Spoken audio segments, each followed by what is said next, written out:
வணக்கம் மக்களே.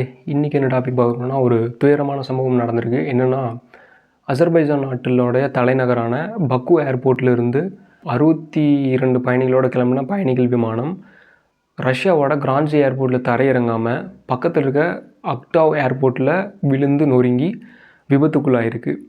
இந்த விபத்தில் 42 பேர் இறந்துட்டதாகவும் அறிவிப்பு வெளியாகிருக்கு. ஸோ இந்த விபத்து எதனால் நடந்துச்சுன்னு சொல்லி முதற்கட்ட ஆய்வறிக்கையில் ஒரு விஷயம் சொல்லியிருக்காங்க. அது என்னங்கிறது முழுமையாக இந்த வீடியோவில் விளக்கமாக பார்ப்போம். அது மட்டும் இல்லாமல் ADSB automatic dependent surveillance broadcast அப்படிங்கிற எக்யூப்மெண்ட் ஃபெயிலியர் இந்த விபத்தில் நிகழ்ந்திருக்கிறதா சொல்லியிருக்காங்க. அப்படி அந்த எக்யூப்மெண்ட் ஃபெயிலியர் என்ன, அந்த எக்யூப்மெண்ட்டுடைய ஒர்க்கிங் என்ன இந்த ஏர்க்ராஃப்டில் அப்படிங்கிறதையும் முழுமையாக இந்த வீடியோவில் பார்ப்போம். வாங்க வீடியோக்குள்ளே போகலாம்.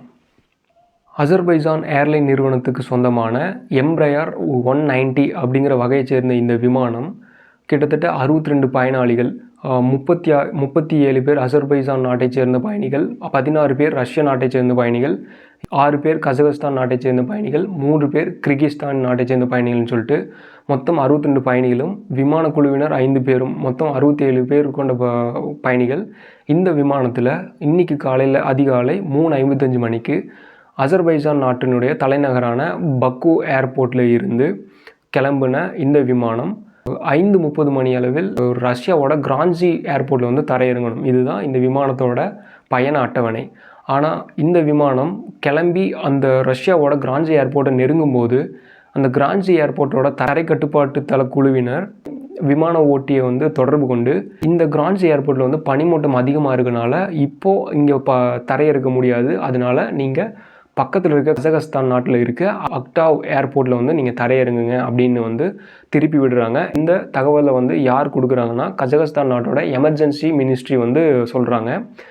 அது மட்டும் இல்லாமல் இந்த விமானம் அக்டாவ் ஏர்போர்ட்டை நோக்கி போனது மட்டும் இல்லாமல் அந்த அக்டாவ் ஏர்போர்ட்டை சுற்றி இதுக்கப்புறம் கசகஸ்தான் நாட்டினுடைய மினிஸ்ட்ரி என்ன பண்ணுறாங்கன்னா, இந்த விபத்து நடந்ததுக்குண்டான காரணிகளை ஆய்வு செய்ய ஆரம்பிச்சிருக்கிறதா ரஷ்யாவோட இன்டர்ஃபெக்ஸ் நியூஸ் ஏஜென்சி சொல்கிறாங்க.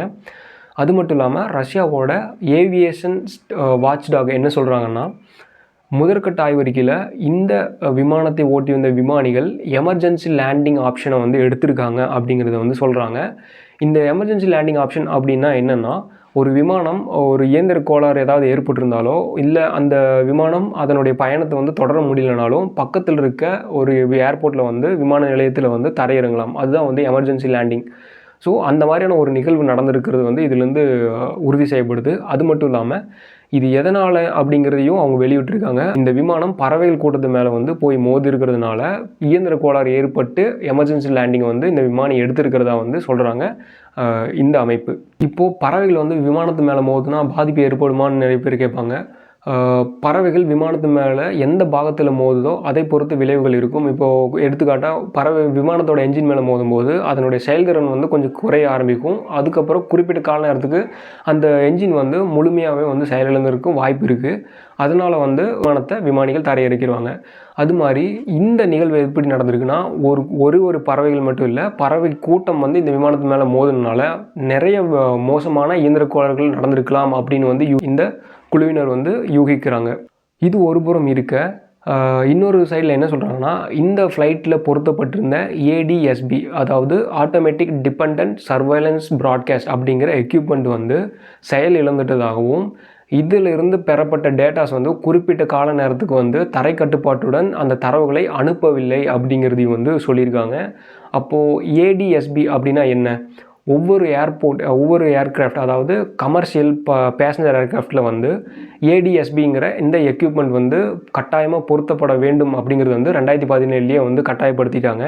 ஸோ இந்த விமானத்துலேயும் இந்த எக்யூப்மெண்ட் பொருத்தப்பட்டிருக்கு. ADSBங்கிற எக்யூப்மெண்ட் பொருத்தப்பட்டிருக்கு.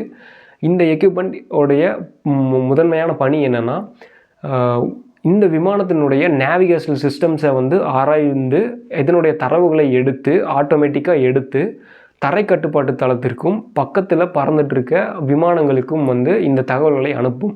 அது எந்தெந்த மாதிரியான தகவல்கள்னு பார்த்தீங்கன்னா, இந்த விமானத்தினுடைய பொசிஷன், குளோபல் பொசிஷன் சிஸ்டம், GPSன்னு சொல்கிறோம் இல்லையா, இந்த விமானத்தின் பறக்கும் இடம் எந்த இடத்துல பறந்துட்டுருக்கு அப்படிங்கிற பொசிஷனையும், இந்த விமானத்தினுடைய வெலாசிட்டி, அதாவது எவ்வளவு வேகத்தில் பயணிச்சுட்டு இருக்குங்கிறதையும், ஆல்டிடியூட் எந்த உயரத்தில் பறந்துட்டுருக்கு அப்படிங்கிற விவரத்தையும் தகவல்களையும் தரை கட்டுப்பாட்டு தளத்திற்கும் அருகில் பறந்துட்டு இருக்க விமானங்களுக்கும் இந்த தகவல்களை ஒவ்வொரு செகண்டுக்கும் வந்து அனுப்பிச்சிட்டே இருக்கும், அப்டேட்டட் பண்ணிகிட்டே இருக்கும்.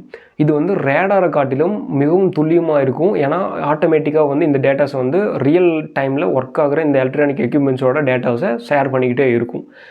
இந்த தரவுகள் வந்து ஒரு குறிப்பிட்ட நேரம் இந்த விமானத்திலேருந்து தரை கட்டுப்பாட்டு தளத்துக்கு வந்து வரல அப்படின்னு சொல்கிறாங்க. எந்த டைம்லன்னு பார்த்தீங்கன்னா, காலையில் 3:55 மணிக்கு கிளம்பின இந்த விமானம் கிட்டத்தட்ட கிராஸ்ஜி ஏர்போர்ட்டில் போய் அங்கே பனிமூட்டமாக இருக்குன்னு சொல்லி திருப்பி அனுப்புகிறாங்க. அதற்கு இடைப்பட்டு காலையில் 4:40 மணி அளவில் வந்து இந்த ஏடிஎஸ்பிங்கிற எக்யூப்மெண்ட் வந்து இந்த ஃப்ளைட்டில் இருந்து தரை கட்டுப்பாட்டு தளத்துக்கு அனுப்புகிற டேட்டா வந்து தடைப்பட்டிருக்கு அப்படின்னு சொல்கிறாங்க.